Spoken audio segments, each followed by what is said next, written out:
Mi nombre es Patricia Campaña, soy estudiante de octavo semestre de Contaduría Pública. En la actualidad vivo en el municipio de Sibundoy, en el departamento del Putumayo.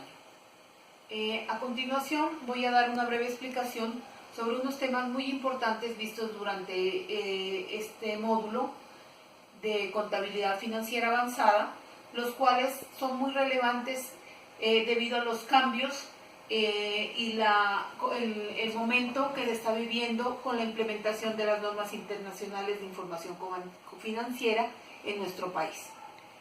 Uno de los temas que voy a abordar es el tema del valor razonable. Cuando hablamos de valor razonable, se hace referencia al precio que se recibirá al vender un activo o pagado por transferir un pasivo en una transacción ordenada entre participantes de mercado en una fecha determinada. Con la entrada en vigencia de las normas internacionales de información financiera, la manera de valorar bienes, raíces y activos cambió, y en el momento es necesario que las empresas reconozcan la forma de definir los costos de las propiedades para así realizar de forma correcta los estados financieros.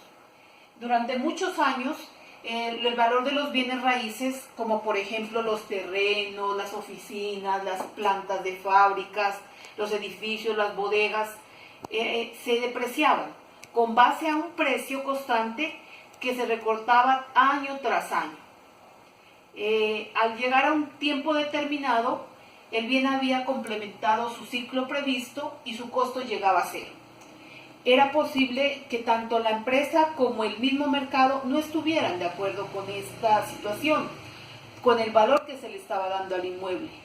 Y esto generaba problemas al momento de hacer los ajustes financieros de los negocios. Entonces, de esta manera la depreciación se convierte en una piedra en el zapato para los contadores.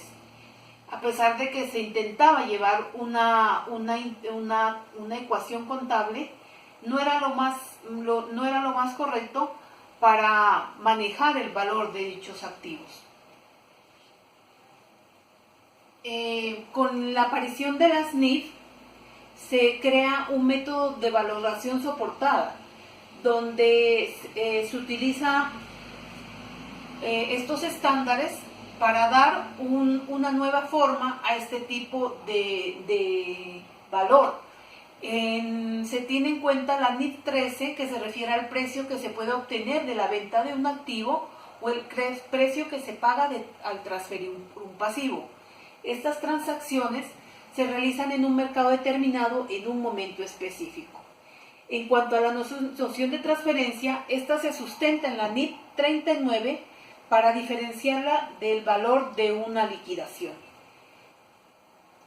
Un ejemplo de este tipo un ejemplo es cuando se adquiere una bodega. Digamos que una empresa adquirió una bodega en el año 1966, puede que se haya calculado la depreciación a lo largo de estos 50 años, lo cual no significa que en diciembre 31 el edificio cueste 0 pesos. Por esta razón, existen variables importantes que se deben tener en cuenta en el momento de determinar el precio en los registros contables. De esta forma,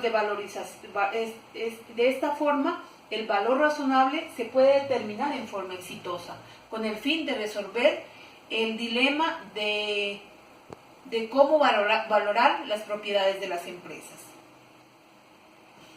Bueno, otro tema muy importante que hacemos relación son las políticas contables.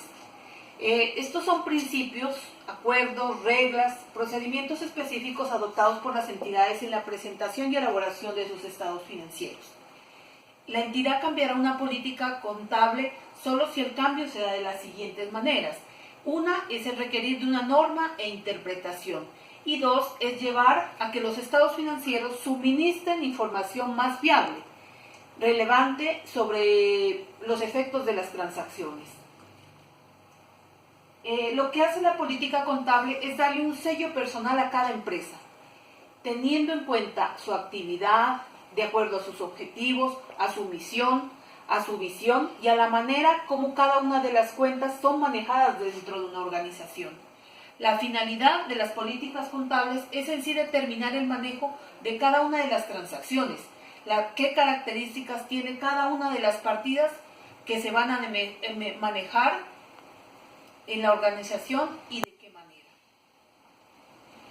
Bueno, otro tema muy importante es la fusión, la transformación y la incisión.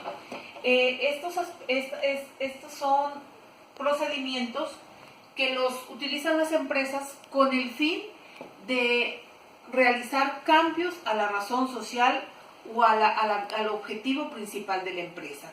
Teniendo en cuenta la fusión, podemos darnos cuenta que hay una fusión cuando hay una unión jurídica de dos o más empresas o sociedades mercantiles. Estas empresas son diferentes, pero al unirse pueden crear una nueva empresa o hacer que una existente crezca. En el caso de las empresas que sobrevivan se denominan fusionantes y las que desaparecen se llaman fusionadas. También en el caso de todas las empresas involucradas, cuando ellas desaparecen, se crea una tercera empresa con una nueva razón social. Como es un ejemplo que tenemos, es cuando la empresa Sony se fusionó con la empresa Ericsson, dando la creación a la empresa Sony Ericsson. Bueno, esto es en cuanto a lo que es la fusión.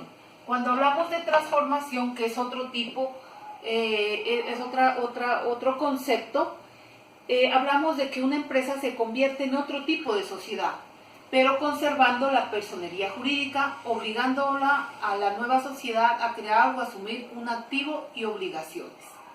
En el Código de Comercio colombiano, en el capítulo 6, nos habla sobre la transformación y fusión de las sociedades y establece las pautas que se deben seguir las empresas colombianas en caso de optar por un cambio de este tipo. En cuanto a la transformación, podemos encontrar transformación de sociedades. Es una operación jurídica mediante la cual una sociedad abandona su tipo social y adopta el correspondiente a un tipo societario distinto, sosteniéndose en el futuro a las normas legales reguladoras.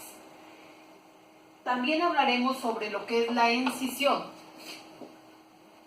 La escisión es un proceso de separación de una parte de una empresa mediante el cual se crea un negocio independiente.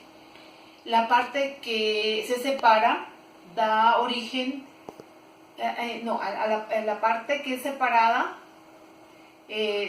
la otra empresa le da unos activos y unos pasivos, como terrenos, edificios, inventarios, y esta crea una nueva imagen totalmente diferente a la que la originó.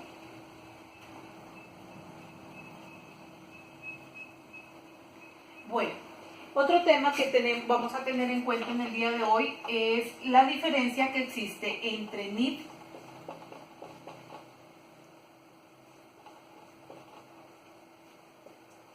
plenas y NIF y NIF.